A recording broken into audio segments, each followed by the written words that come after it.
কোনো আলেম ইদানিংকালে বলছে যে ৭ নামে কোরবানি দেওয়া শব্দটি বললে শিরক হয়ে যায়। তাহলে কি শব্দগুলো আমরা ব্যবহার করতে পারি? অর্থাৎ ৭ নামে কোরবানি দেওয়া। প্রথম কথা হলো কোনো আলেম যদি এটা বলে থাকেন এর ব্যাখ্যাটা ওই আলেমের কাছেই চাওয়া উচিত। উনি কি আঙ্গিকে বলেছেন, কোন প্রেক্ষিতে বলেছেন, কেন বলেছেন, বা সেটার ওনার কথার ইয়েটা কি, মানে প্রেক্ষাপটটা কি, সেটা তো আমি জানি না। তো সুতরাং অন্য আলেমের কোনো বক্তব্যের ব্যাখ্যা আমি ব্যক্তিগতভাবে দিতেও স্বাচ্ছন্দ্য বোধ করি ৭ না। নাম উনি যদিও এখন এভাবে বুঝায় এই না। বিষয়টা হ্যাঁ, আমরা যেটা আছে, হ্যাঁ। এই প্রশ্নটা যদি আমাকে উত্থাপন করা হয় যে ৭ জনের পক্ষ থেকে, তাহলে আমরা কারোর নামে কোরবানি নয়, না কোরবানি হবে একমাত্র আল্লাহর নামে। জন্য। আমরা ৭ জনের পক্ষ থেকে, রাসূল সাল্লাল্লাহু আলাইহি ওয়াসাল্লাম বলেছেন মিন আলে মুহাম্মদ, হুম। মিন উম্মতি মুহাম্মদ, আমরা ৭ জনের পক্ষ থেকে দেব। আমরা আমাদের কথাটা হবে এইটা। মানে এরকম নাম কথা, শব্দটি। কথার মারপেচ দিয়ে একেবারে শিরকের মতো জঘন্য বিষয়ে নিয়ে যাওয়া, এটা বোধহয় একটু বাড়াবাড়ির পর্যায়ে হয়ে যেতে পারে। হয়তো যিনি দিতেছেন উনি বুঝতেছেন না যে ৭ নামে আর ৭ জনের পক্ষ থেকে দুইটা কথার মধ্যে কি পার্থক্য।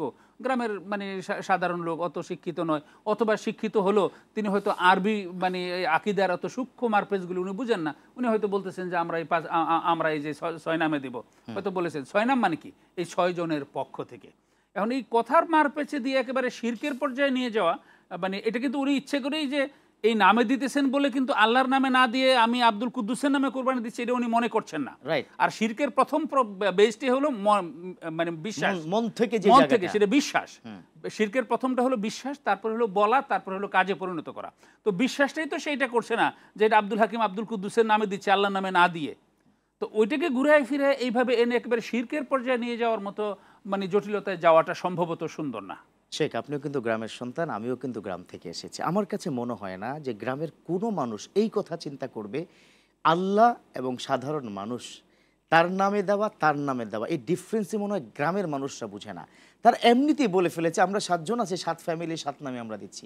এটা জাস্ট কথ্য ভাষা। এটা কথার কথা, এটা কথা কথার কথা। ভাষা হিসাবে। এটা কিন্তু এই নয় যে আল্লাহর নামের পরিবর্তে এদের নামে দিচ্ছি, হ্যাঁ। ব্যাপারটা মোটেই এরকম নয়। গ্রামের মানুষ এরকম চিন্তা না, করে না। মোটেই নয় এরকম। অনেকগুলো প্রশ্ন এসেছে যে আমি মনে হয় প্রশ্নগুলো শেষ করি নাকি? জি, please। প্রশ্নের মধ্যে একটা প্রশ্ন এসেছে যে মৃত বাবা মা, তার ভালোবাসার মানুষ, তো আমি মৃত বাবা মার দুটো নাম ওই যে ভাগ আর কি পক্ষ থেকে আমি কি কোরবানি দিতে পারবো কিনা? যদি উনি কোরবানি, জীবিত যারা আছে তাদের পরিবারে যাদের উপরে কোরবানি দেওয়া ওয়াজিব, তাদের নামে কোরবানি দেওয়ার পরে যদি তার সামর্থ্য থাকে, সুযোগ থাকে যে বাবা মার নামটা আমি যোগ করে দেব এখানে, তাহলে সেটা উনি দিতে পারেন। কিন্তু বাবা মা যখন মারা গেছেন তাদের উপর আর কোরবানি ওয়াজিব নয়। সোয়াব হবে কিনা? সব অবশ্যই হবে, সব অবশ্যই হবে, যেহেতু আল্লাহ রাস্তায় তিনি দান করেছেন। মনে করেন ওনারা মানে স্বামী স্ত্রী 2 জন হলো কোরবানি ওয়াজিব, একটা গরুতে উনি শরিক হচ্ছেন, তো উনি নিয়ত করলেন যে আমি বাবা এবং মায়ের নামে আরও 2টা মানে ভাগ আমি নিতে চাই। 4 ভাগের টাকা উনি দিয়েছেন। তো 4 ভাগের টাকা যদি কোরবানিতে দিয়ে থাকেন, যার নামেই দেন আর নাম ছাড়াই যদি দিয়ে থাকেন, আল্লাহ তাআলা তাকে অবশ্যই, যে তার নিয়ত যদি পরিশুদ্ধ থাকে, ইখলাস যদি থাকে, তাহলে তাকে 4 ভাগের সওয়াব আল্লাহ তাআলা অবশ্যই তাকে দিবেন।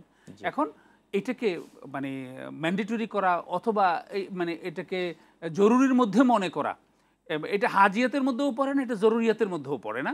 এটা মনের তুষ্টির জন্য কেউ দিতে চায় যদি সওয়াবের আশায় দিতে পারে, কিন্তু মনে রাখতে হবে বাবা যেদিন থেকে মারা গেছেন সেদিন থেকে তার উপরে সকল ফরজিয়াত আল্লাহ তাআলার পক্ষ থেকে বিলুপ্ত করে দেওয়া হয়েছে। কিন্তু শেখ, এখানে সোয়াব রেসানি হবে কিনা? যদি তিনি এটা বলেন আল্লাহ যে দুটো অংশ যে বাবা মার নামে দিলাম এটা তো তুমি কবুল করবে, তার একটা নিশ্চয় সোয়াবের একটা প্যাকেজ দেওয়া আছে, এই 2টা প্যাকেজ কি পিতামাতার কবরে যাবে কিনা? এটা যাবে ওয়ালাদুন সালিহুন ইয়াদউ লাহ, একটা আল্লাহর সন্তান। রাস্তায় মানে অতিরিক্ত আরো 2টা কুরবানি দিয়ে তিনি দোয়া করবেন যে এই কুরবানিটা তোমার উদ্দেশ্যে দিলাম, আমার বাবা মার মানে আমলে সালেহের জন্য, বাবা মার আমল নামায় জন্য এটার সওয়াব তুমি দাও।